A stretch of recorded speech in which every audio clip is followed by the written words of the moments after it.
Welcome to the Growing Green Ventures podcast, where we hear stories from entrepreneurs across different sectors and domains, learning the real steps these individuals took to create an organization or entity with lasting impact. Now, today I got to speak with Sam Falzone, a footwear designer and creative making amazing products focused on upcycled footwear and repurposed materials. Sam's project, Reconstructed, takes vintage sneakers and resoles them to create one-of-a-kind pieces that breathe new life into old sneakers. An estimated 22 billion shoes are thrown away into landfill each year. That's compared to the 23 billion shoes being made every single year. And again, the vast majority of these will never be recycled, never reused, and end up as waste at the end of the life, emitting greenhouse gases along its entire lifespan as they decompose in landfill, and of course in the beginning when they are made from cheap leathers and synthetic materials in the manufacturing process. Now, extending the product's life reduces its environmental impact and reduces the potential for new shoes to be purchased, right? Reducing the demand for new shoes to be made. Upcycling a product that would otherwise go to landfill into a new product of high value, and in Sam's case, designed in a way that can be repaired, is one of the best ways individuals can reduce their environmental impact, and in this case, be stylish and unique in their own right. In this episode, we talk about the creative's journey, sneaker culture, the footwear industry as a whole, and sustainable manufacturing techniques, repair versus reuse, and how brands use sustainability in their storytelling. Sam's journey as an entrepreneur and the ups and downs of being an up-and-coming designer are all part of today's conversation. I had a great time speaking with him and learning about his work, and I hope you guys enjoy this conversation. Thanks so much.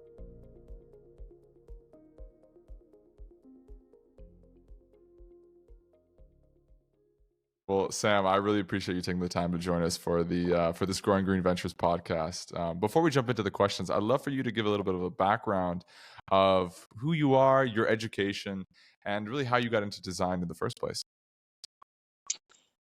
So, who am I, huh? I'm a creative at heart, and just kind of always found myself tinkering. It's really funny where I'm like the project that I'm currently involved in, the reconstruction project, because I remember going back and just deconstructing things and just always interested and curious about what was inside of my radio or like an electric scooter that I had growing up, always like tinkering and trying to find out how it was working, what was inside of it, and then like kind of how it was made. And that's kind of funny too, because that was one of my favorite TV shows growing up. It's called How It's Made. And I love that show. I'll still go on YouTube and watch that stuff. That's great. That's amazing. But so I knew at an early age that I was, very interested in creating and designing.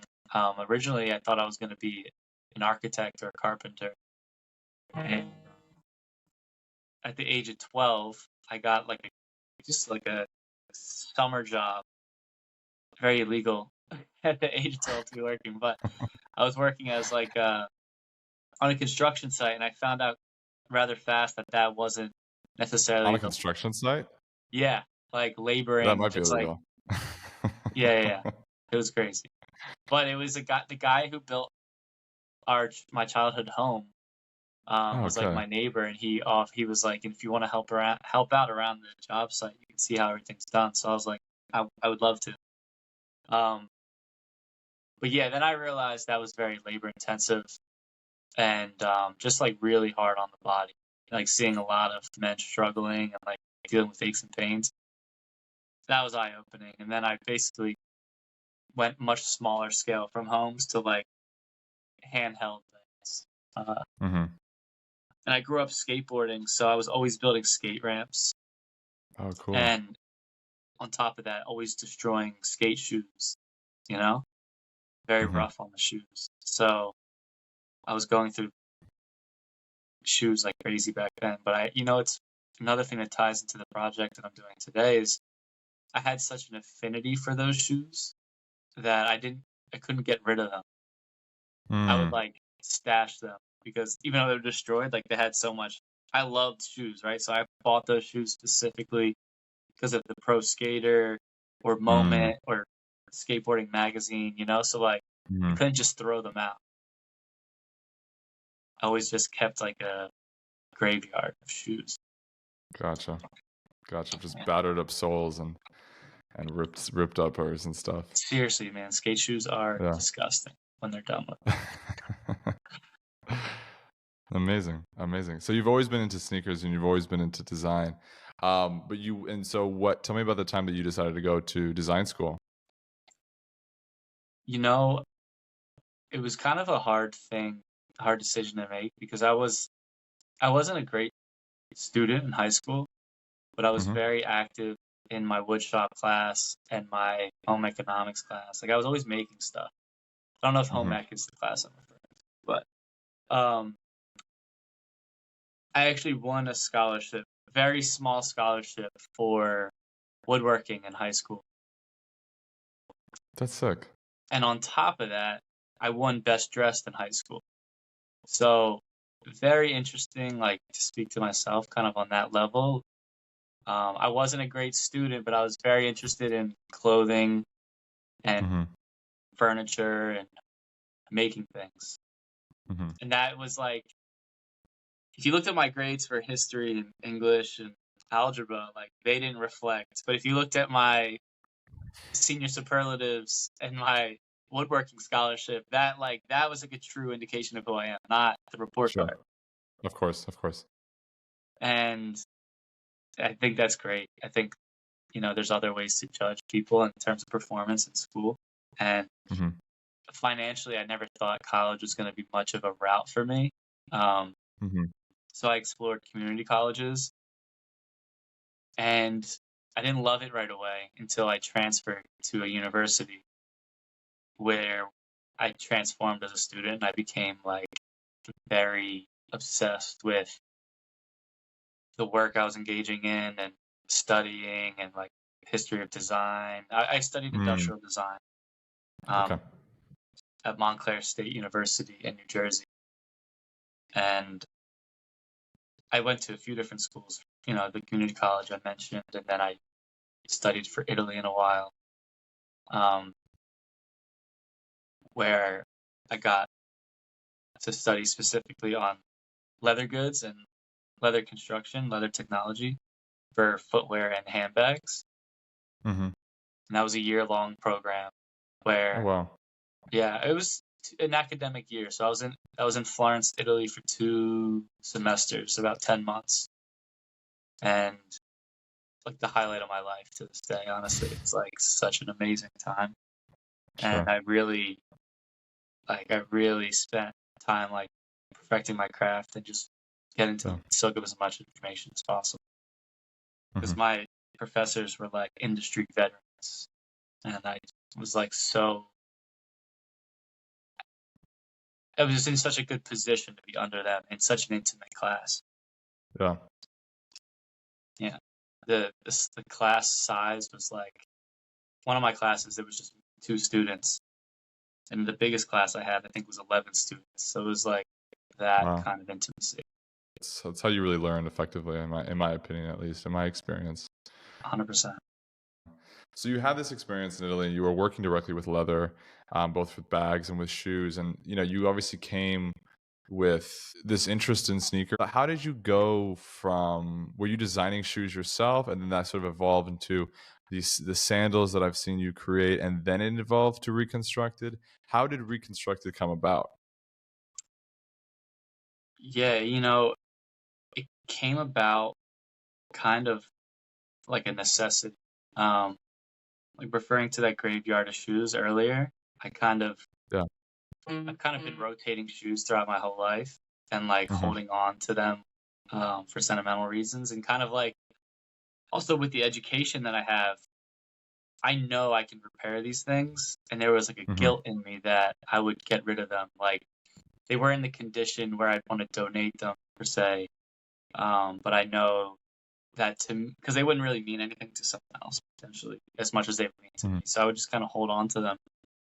And yeah, through my like very traditional education on footwear construction, I basically said enough is enough, and I approached that graveyard of shoes, and I started to like, just for personal reasons, just to like wear my shoes again, kind of like they had so much like soul and life in them that I wanted to, keep it going. Mm-hmm. And it was, yeah, literally out of necessity and kind of like a challenge to myself. Like, you see I think we all deal with that. You have like projects that you put off and they start to build up, and then it can get a little intimidating. But I Yeah. just took it one at a time and then started to get some kind of response online and through friends, really, truly, like working in the footwear industry. People take notice of your shoes. And when you explain what you did to them, it's like very exciting and kind of like, you can nerd out with that about, within the industries. Yeah. And then just people that just appreciate handmade craft and, like it just resonated with people and it turned into necessity and then into like more aesthetics and like a need where people were Mm-hmm. showing interest. And I kind Mm-hmm. of just saw an opportunity there. So with Reconstructed, you're taking these older shoes. Are they all used? Are you always upcycling used sneakers into the final project? It's a great question. A lot of them are like lightly used. We refer to them. There's like two categories that I play in, and they are abbreviated as like DS or VNDS, where DS is dead stock and Mm-hmm. VNDS is like very near dead stock. These are Gotcha. like commonly used words in like sneaker culture. Sure. But I say that because there's a lot of shoes, like before the internet. This is like a real big part of the story because before the internet, product was introduced to people through like mom and pop shops or Mm-hmm. catalogs or in the malls or, these big department stores. And there was a lot of like consumer neglect. For example, I deal with a lot of my bread and butter is 90s Nike, whether it's like ACG or sportswear. Nike has always been a very desirable brand, but a lot of these hiking boots that Nike was doing weren't really received that well. Mm-hmm. Now they're extremely sought after, and they're Mm-hmm. like retroing these models. But it's worth saying because in the 90s they were not consumed, they were not bought, they were often discounted heavily, and you can Mm-hmm. find a lot of these pairs like brand new. It's getting harder and harder as the market catches on, but these shoes essentially from the 90s are just not worn because nobody wanted them. And the only Sure. feedback that designers or like brands like Nike could get was to just put it out there and then, like you test and you respond, So like my upcycling comes from me sourcing things that I have in mind and that I want to work with, but also Mm-hmm. filtering through what's available. So it's like lightly worn shoes that just over 20 years, 30 years, the soles have degraded. Whereas like Mm-hmm. the upper is still very, very great Super condition, functional. Yeah. near Yeah. brand new. But the soles, just the degrading of the materials didn't withstand the test of time. So like Mm-hmm. leather upper, perfect.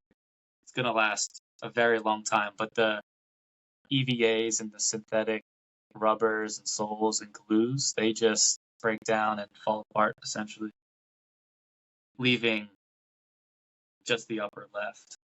Mm-hmm.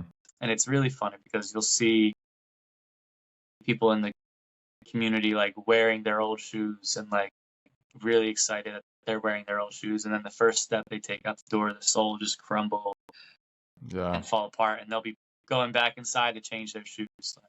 It's a funny thing. It is, but I do want to harp on this for the audience because for those that don't know, I mean, the shoe construction, and Sam, please give us your 2 cents on this. The issue with shoes as a product when it comes to its life cycle is that the mixed materials, whether it be a synthetic upper or like a polyester upper or whatnot, like a plastic upper or a leather upper, the soles are always the thing that degrade the most. And so these shoes that are used, I mean, let's just not even the dead stock or the very near dead stock, like just shoes that everyone uses here and there, your $90 shoes from Foot Locker, a consumer is going to buy them. There's a lot of mixed materials in them. Wear them to to a point where the sole maybe has a couple, is just sort of scraped a little bit or has a few holes in them, and then they're going to throw them away. It has a very linear life cycle and usually ends up in a landfill at the end of its life. And mixed materials, leather, and all the resources that takes there. So it's a very carbon intensive product. Yet it has there's very few situations where it can be upcycled, recycled, X, Y, and Z. Whereas even though textiles and clothes have a very poor recycling rate, there's a little bit more of longevity and opportunity to easily recycle them and upcycle them in the future. So what Sam is doing is just really exciting because it's not just upcycling the materials into a new product. He's extending the life in a way that adds beauty to it, and as the user and the owner is going to want to have that shoe for a long time. And this is what I love to hear from you, Sam, you're creating them in a way with amazing Vibram soles that are high quality, but they can also be replaced. Is that so? Are you using a Goodyear welt to be able to reshape resole these sneakers in the future? Yeah, so all the shoes are resolable, and it's so great to hear you say it. Like, it is a thing. So the shoes that I'm making are an investment, and when you buy these shoes, this isn't for strictly for fashion or strictly for trend. It's like I don't want this project to be a trend. I want it to extend the trend, and be something that it's like an heirloom piece. So it's like when you said the carbon intensive product, like footwear is so diverse in terms of the elements and components it's made up of. But just to like want to care for this shoe and see it for like a really interesting product, a really handmade, like personal product, is so nice. And then the story is like it can be resold because they're all board blasted, so they can any cobbler can approach the shoe and know what they're looking at. They will be, because there's a juxtaposition on the original intention of the shoe. Like, for those who aren't familiar with my work, it's taking old baseball cleats or taking old golf spikes or taking old Nike running shoes and putting a whole new sole on it, giving it new intention, kind of like a new purpose, where it's not like it's transcending the sport it was once designed for into like more of a lifestyle. They're all custom made, so honestly it can go in any direction. Yeah. But yeah, this is a shoe that when I approached, I work with cobblers in New Jersey, and I work with Vibram directly. And it took me 3 meetings with cobblers to really get someone that understands and could kind of like wrap their mind, like actually want to work on this product with me. What was the pushback?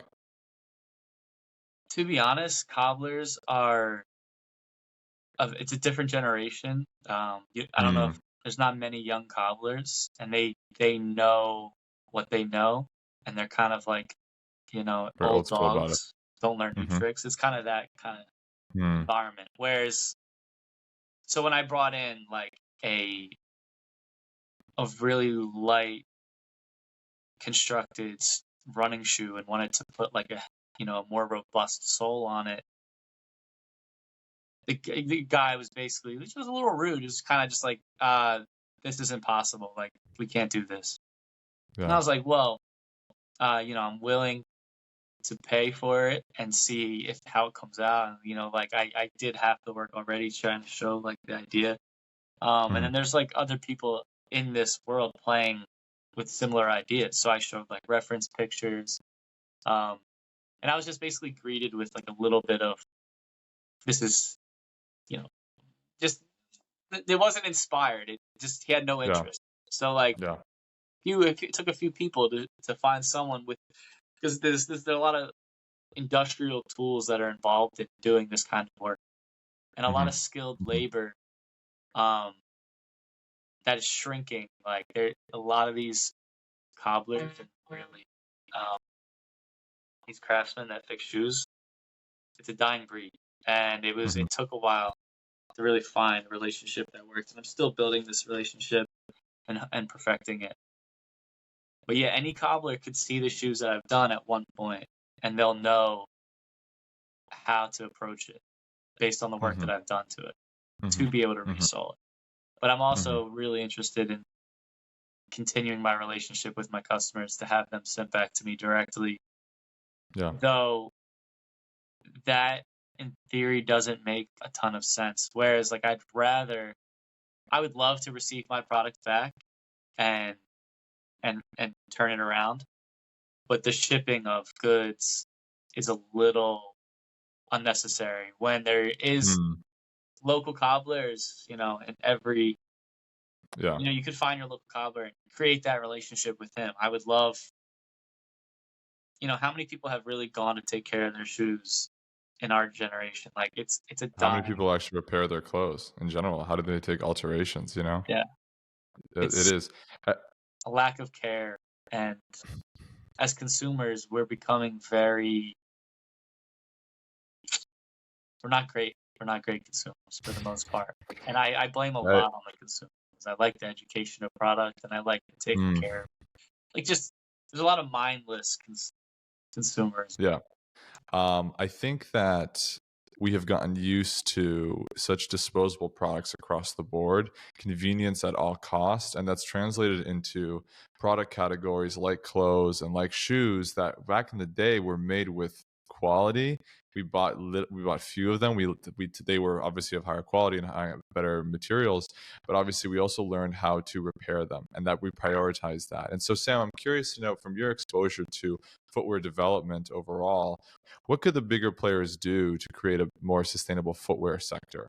I.e., these shoes are designed for single use effectively, yet you're repurposing them into a product that could be reconstructed, no pun intended, repaired on a consistent basis, and the longevity of that product is going to last so much longer, which is of course way more sustainable, and obviously it improves the sentimental value that product has for you. Our shoes and our clothes and our products carry that sentimentality to it. So I'm curious to know, what do you think these bigger players should be doing more of to create a more sustainable footwear industry, whether that be like a Goodyear welting or other manufacturing processes? So there's a lot of things. I want to say a lot of things in response to your question. One is, on each one of these shoes, each repair is so nuanced that I have to keep in mind constantly, like, sustainability and the consciousness of repairing it. Like, there's things that you can do.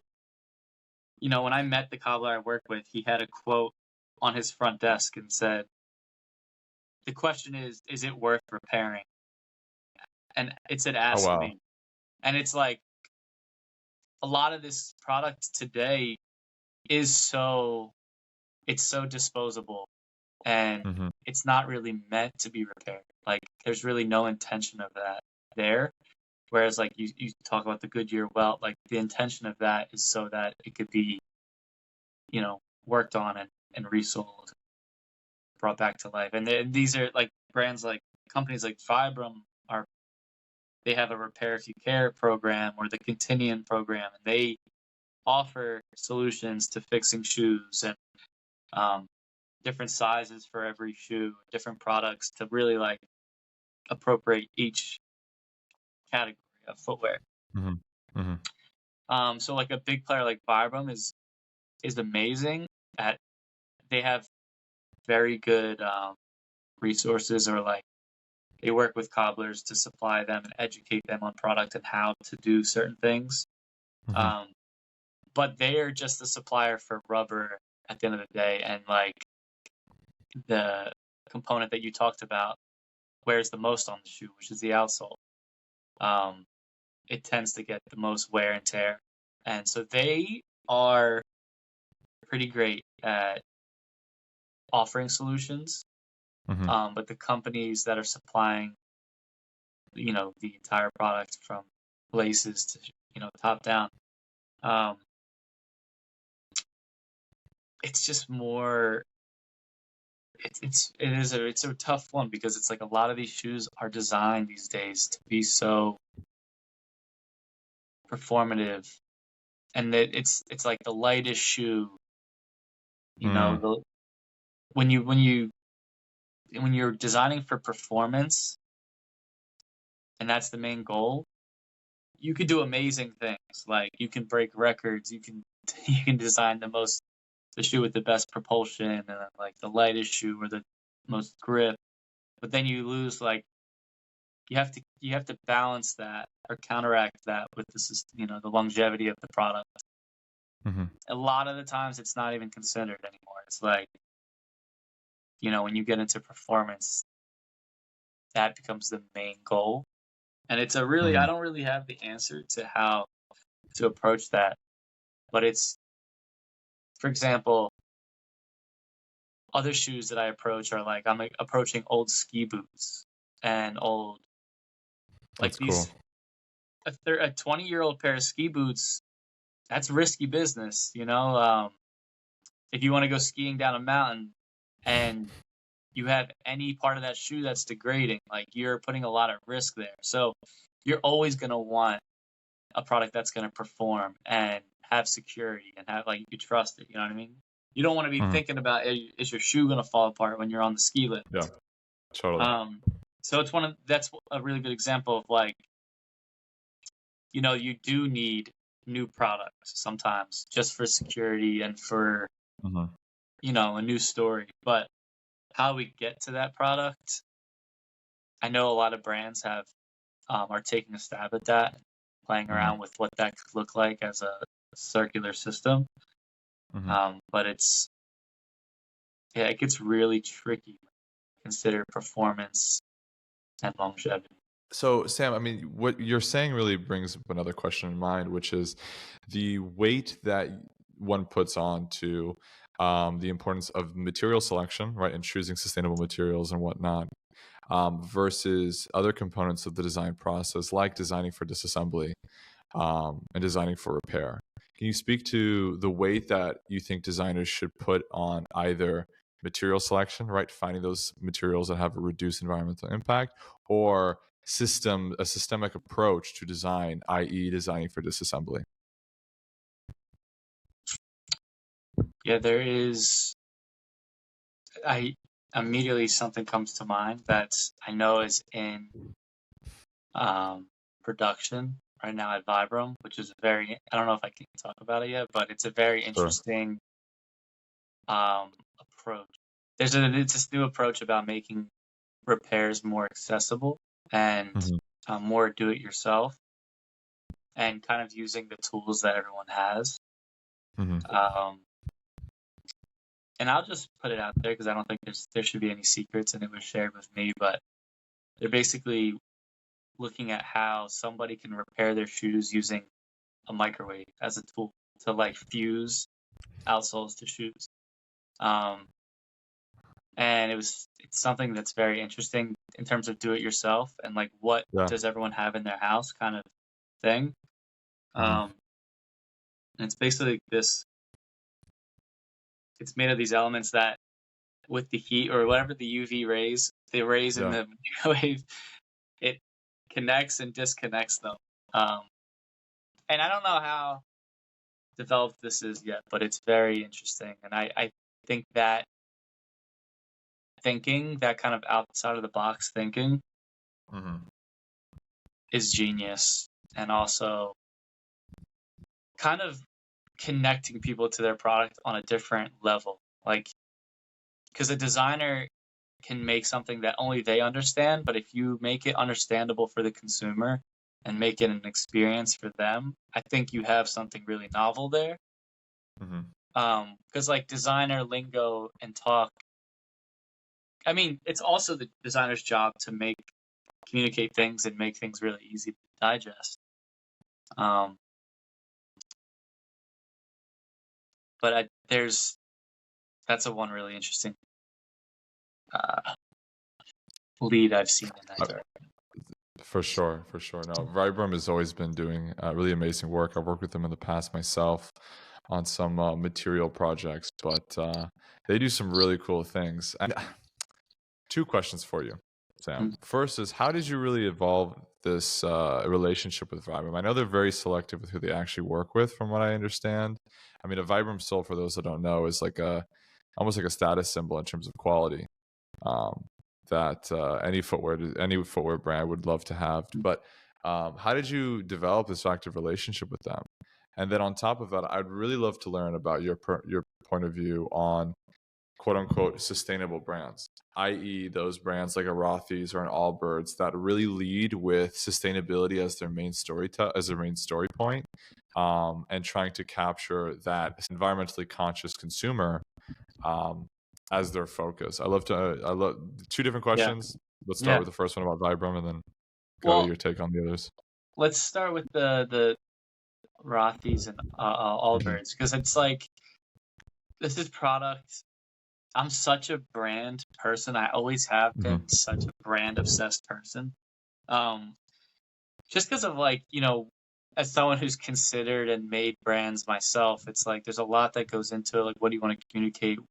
Who are you speaking to? And what I'll say about those brands that you mentioned is, like, they don't really resonate with me on a cultural level or an aesthetic level, and even like a lifestyle level. Like, I could easily put them on my feet and kind of perform my everyday life, but there's like a characteristic that's missing of, like, just individuality or like seasoning. It's just like there's something missing, which is totally, they're doing something which is amazing, and they've developed a product that could be regenerative or like kind of recycled very easily, which is honorable. But I think there's a lot of work that could be done in that world to make it product that really resonates within cultures and can be kind of like play, it's got to be more personality. And I think it doesn't really speak to me. I'm so happy that it exists and that people are, playing in this world and making things that are conscious. But I think there's a lot of developments there that could be made that could be a little more exciting, a little more, out there. There's a weird pressure of, like, someone who considers himself a footwear designer and, like, very into footwear. Like, for me to want to wear a shoe, it has to meet, like, certain criteria in a way. Like what? What are those? What's the criteria? The criteria is just like, it's gotta be designerly. It's gotta be me solely. Like, it's gotta be. I keep saying solely or soul, and it's freaking me out because it relates too close. It's too on the nose for footwear. But I'll tell you a funny story, and it changed everything for me. So I was at the dentist, and I'm sitting in the chair, and I've been going to this guy since I was a kid. And he's followed me, and he's always asking how are things. Yeah. You have a relationship with the person. Yeah, for sure. He knows I'm working in Manhattan. He knows I'm a footwear designer, and he looks at me and he goes, "What are these shoes you're wearing? These are horrible. He's like, I thought you were a footwear designer. Like, what are these?" And I'm like, damn, like, he really caught me. Like, I'm at the dentist trying to just live my life and clean my mouth, and he really called me out for my footwear not being correct. Well, what were they? What were you wearing? Yeah, it was a pair of, like, dusted Air Force Ones. They were all white Air Force Ones, but they were dog. Beat. Like, yeah, they were beat. And honestly, I wasn't that embarrassed by the shoe. Like, I think it's kind of, sometimes a beat up Air Force One looks nice. I mean, say what it is. Ironically good. And I'll never forget, though, like, he really called me out, and I was like, wow, like, I don't ever want to be caught lacking again. Like, man, I hear that one. Like, if I don't, I have a really hard time wearing shoes that I haven't made. Sure. To this date, because honestly, no one pays me enough to wear their shoes solely, and I would like to get my shoe out there or get my, for sure. It's I made them for me, so it's why would I, so. And I'm also doing everything I can to be responsible with what I'm wearing. So it's like, you know, it's an No, individual thing. yeah, and when you get to wear something that you've made yourself, I mean, Yeah, what a better feeling entirely, right? What a boost to your confidence, but also like what a physical manifestation of you. That's like the definition of your style, and that's the yeah, coolest thing. Whenever you can rock something you've made, like I think yeah. that's peak right there. So that's the Um, criteria. I gotta meet that yeah. criteria. Gotcha, man. Gotcha. Sam, I'm curious. I mean, again, as a designer and as a creative, what other categories of your life do you really love to make? What other products are you really excited about making? Um, I get excited about new things every day. Um, there's things that I've made that I'm continue to make and I'm excited about, like furniture or Hmm. home decor, um, even just like fashion accessories, like soft goods, a number of bags, wallets, things of that nature.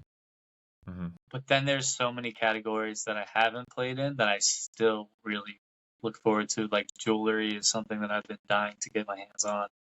I would like to do more eyewear. Uh, there's really no limit. I would like to just get my hands involved in everything. And Yeah. studying industrial design, like you basically get the general understanding of manufacturing and how to approach a manufacturer and kind of the life cycle of products. So you can kind of,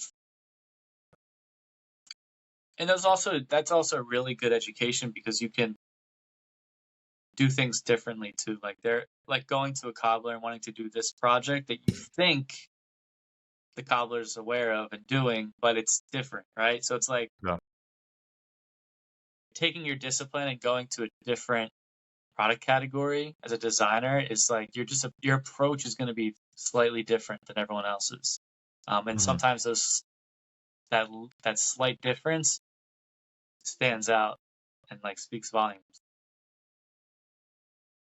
which is something I plan to do with I I get that. kind of I get I that. don't want to I want to make product that speaks volumes, that is conversation worthy, you know.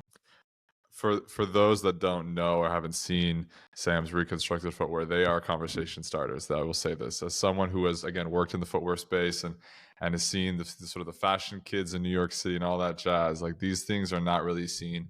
A lot of they're really unique, and um, I just want to shout out again Sam's work because they do take a sneaker, and even though they're unique sneakers and one off and hard to find and all that stuff, you put those soles on it, man. It just completely changes the vibe into something else. And Hmm. I can't imagine, as someone again who likes to make his own clothes myself, like I know that when I wear a certain piece that I've made, like I know I'm always going to get a comment on them here and there. I can't imagine you rock your shoes, man. I bet everyone is commenting. I bet every time you step out of the house with your shoes, someone's saying, "Hey, what are those?" Like that's cool, man. All that jazz. But on on a slightly different note, I think what's interesting about creatives in general and designers as a whole is and this isn't as a bad thing, but I think there's a sense of ambiguity to your work. Like you are a Renaissance man in a way, and you do a lot of things. How would you, Sam, define your business?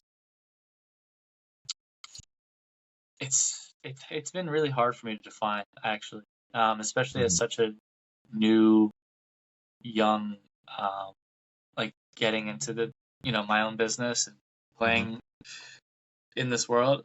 Hmm. It's been hard to define, and I think it's not hard. It's not really hard to define, but it's more of like a fear of boxing myself into anything. Hmm. Um, Whereas like on paper, it's footwear designer, furniture designer, Hmm. designer in general. But Hmm.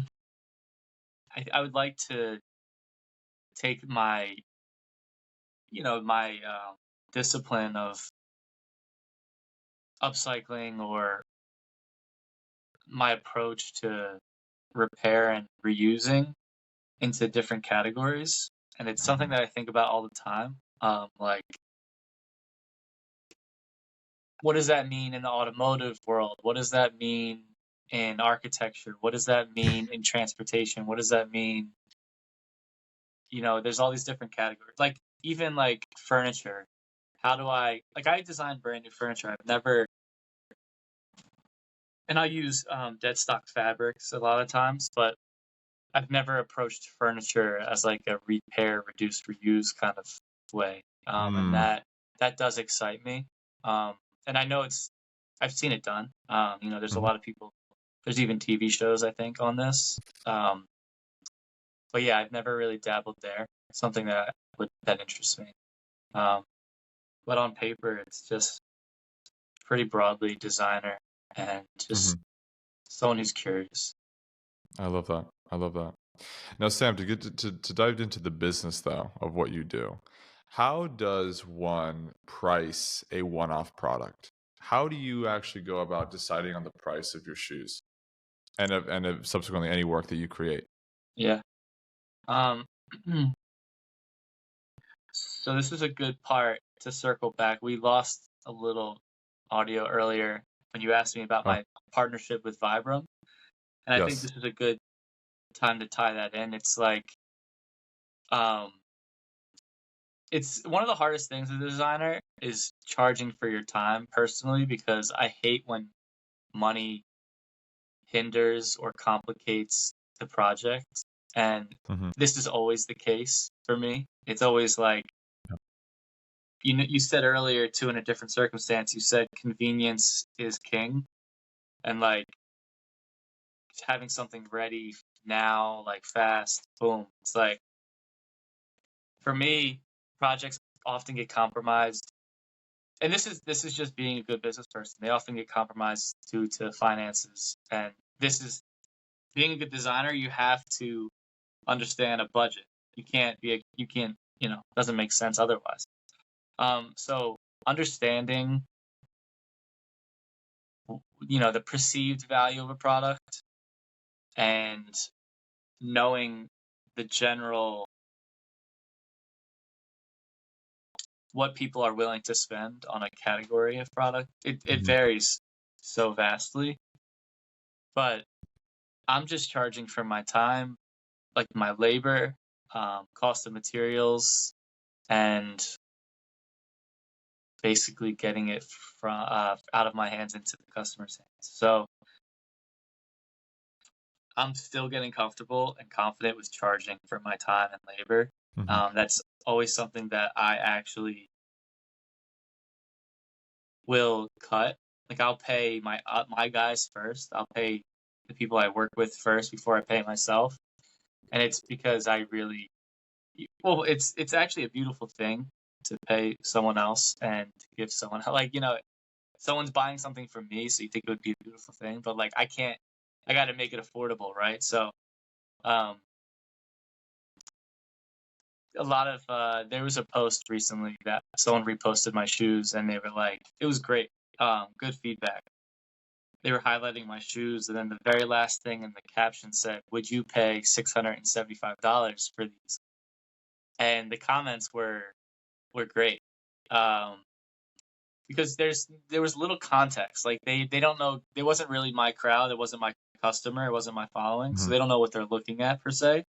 And it's not. So what I do isn't really for everyone. You have to really understand and appreciate the craft, and then you'll start to understand the price. And the prices that I do charge are shy of what designer brands charge too. So it's a funny thing. Like, I know how I grew up, and I know the budget I had on shoes given to me by my mother or father. Like, I know where people are at there. So it's always, I'm always, being very cognizant of that. Yeah, exactly. And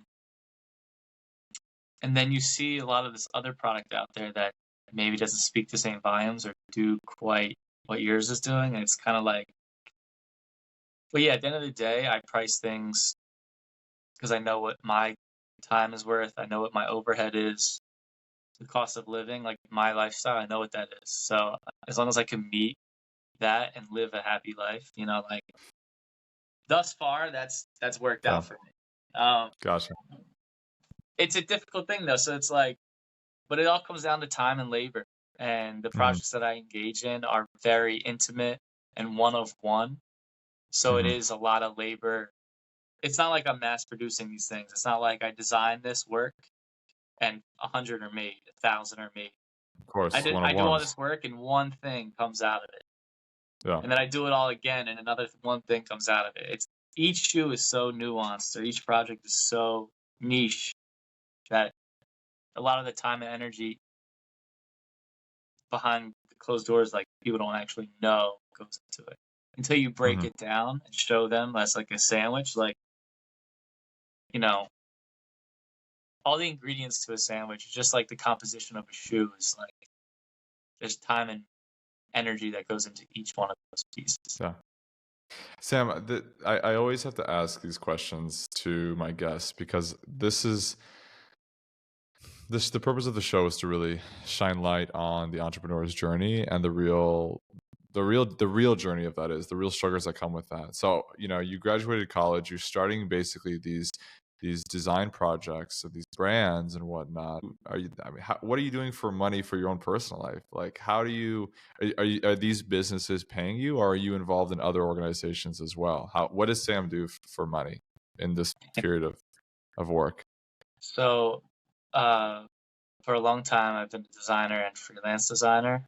Okay. But a main priority of mine is a shop that I manage and design for called Anson, Mm. which I've been a part of for 2 years now. And that's become really like my main source of income. And basically, the shop Anson was started by my business partner, Ben, about 3 years ago. And it's basically a shop full of artisanal goods and like emerging small batch designers.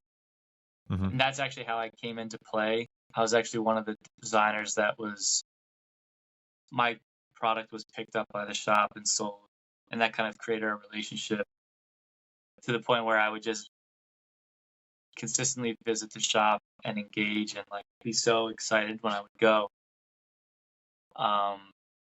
that I started to want to design for the shop and kind of like meet the needs of the shop, Hmm.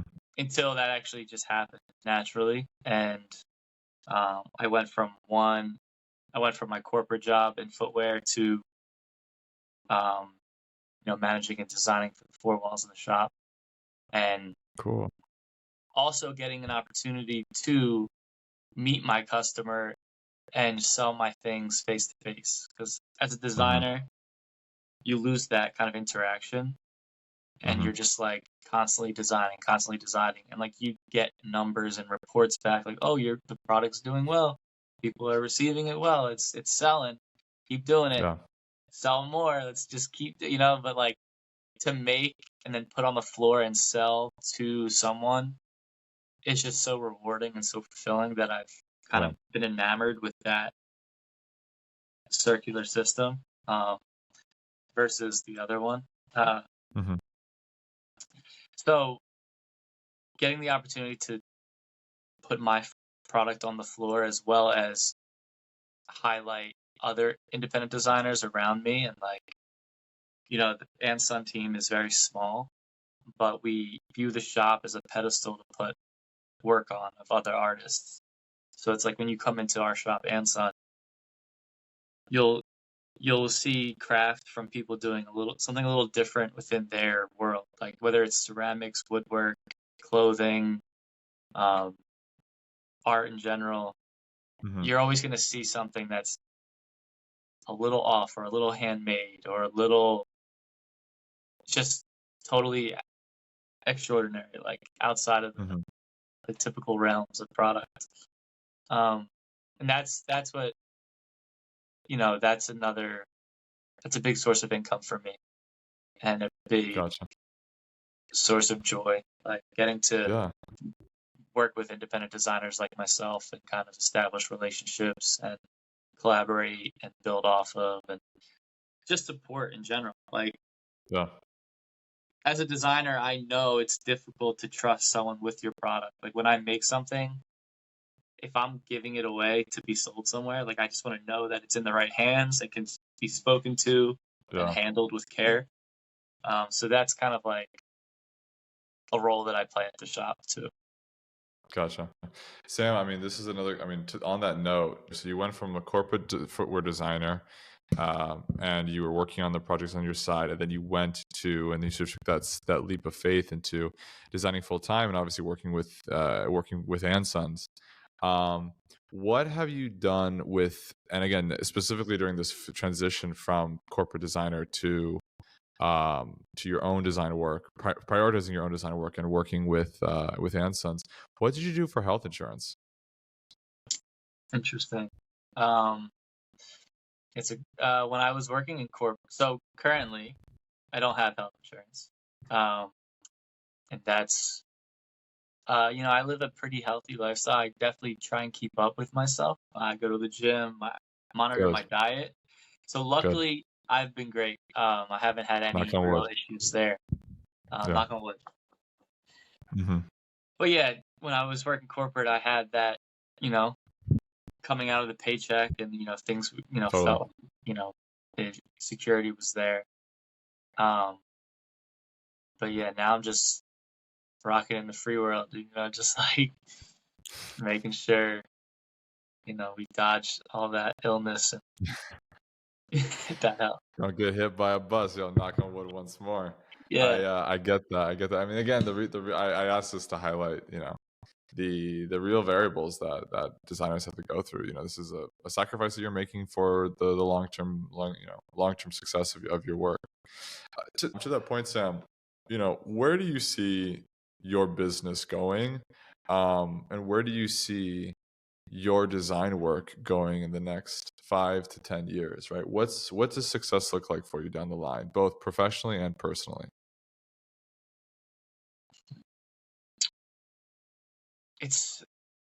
I get, I've been asked this question, and I get hung up on it a little bit. I try not to, like, being happy where you are is so important, and that's like currently where I'm at. But just the progression of my work and getting better and growing. It's funny, as an independent artist and an emerging designer, like, you're only emerging for so long until you've emerged. So it's like, um, being the underdog is so nice, and we always kind of root for the underdog, and then there'll be For a lot of, stopping the underdog. I think we all know a brand or two that has started off really strong, you're really into it, and then it kind of hits the masses and it loses its appeal, and it's like, gets a little washed like that. I want to stay clear of that. That's something that I'm interested in staying clear of. But also just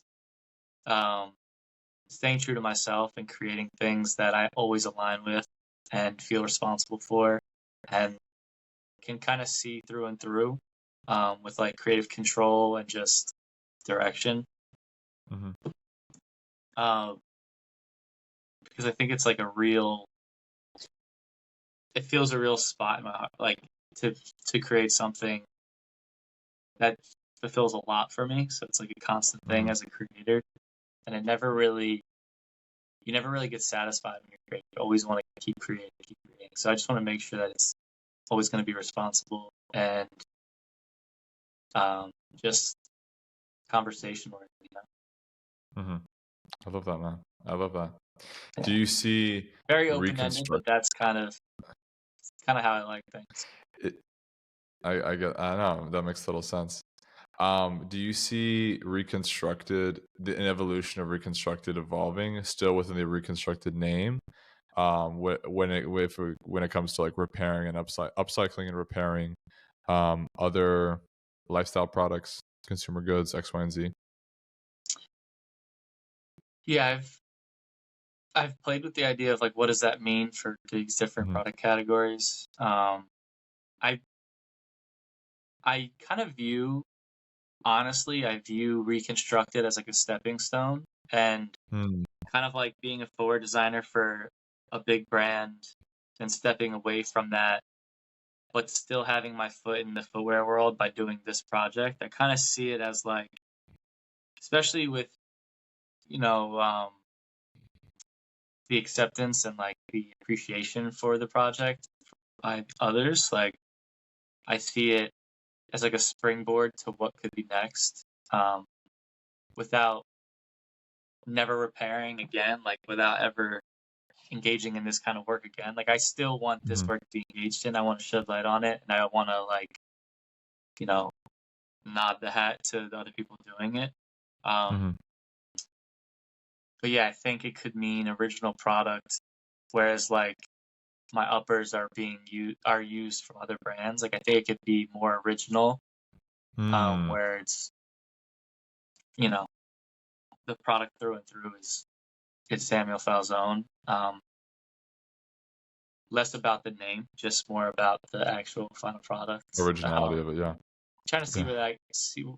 what would that look like. I have an image in my head of what it looks like, and I have a few ideas of people I want to work with. Mhm. But I'm just also never shy of other opportunities. I'm excited by heritage and history, and if the right person were to tap into me, I'd be definitely interested in working.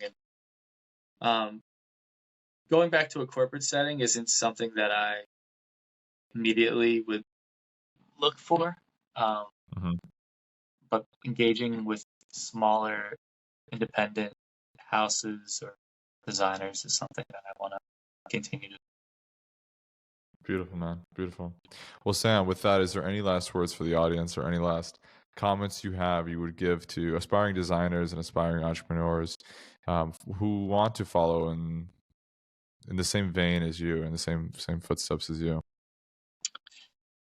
Yeah, I would say don't let your ideas become daunting. Like Hmm. just take off digestible pieces, and just start.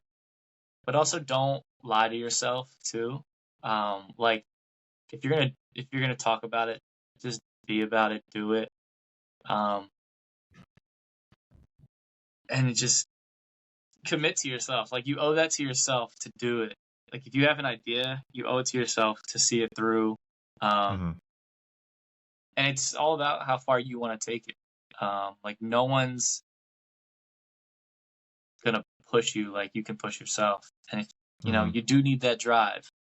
You can't really. There's no really way of getting around that. You want find that drive, find what makes you passionate. Like if it's not there, if it doesn't excite you, it's not. It never will, right? So it's like Yeah. eventually you have to pick something. But I say dabble in it all, and you owe it to yourself to find out.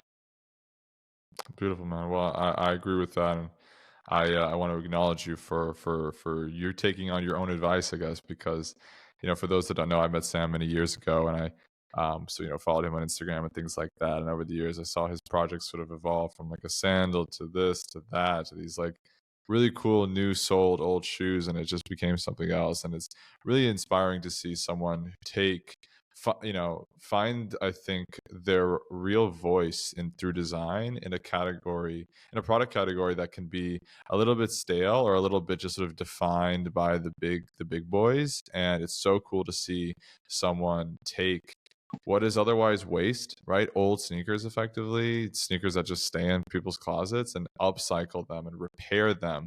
Have a take a product, embed repairability, embed upcycling into it, and create something that's of higher value and honestly a more luxurious product, a more Yeah. premium product that you're creating, and doing it in such a good way.